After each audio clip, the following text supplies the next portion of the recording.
Seorang tentara harus memiliki kemampuan jurnalistik khususnya dalam bidang penerangan resor militer hingga dapat dikatakan sebagai tentara jurnalis militer.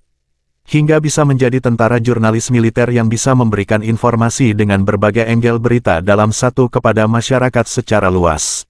Ucap dan Rem 044, Gapo Brigjen TNI Muhammad Thohir S.O. SMM saat menerima kunjungan silaturahmi dari manajemen Harian Umum Palembang Express, Palpres dan Palpres.com di ruang kerjanya.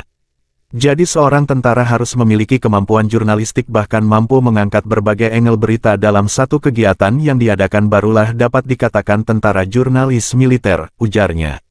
Saya melihat pemberitaan yang dibuat oleh prajurit kita di bagian penerem terlalu fokus dalam kegiatan saja namun sebenarnya kalau digali lebih dalam akan menghasilkan pemberitaan yang sangat bagus katanya.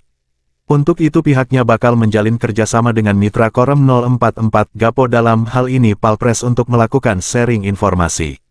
Narasi, Kurniawan, kameramen, Al-Hadi Farid Koran Palpres. Tekan subscribe, nyalakan lonceng notifikasinya dan ikutin media sosial Palpres lainnya.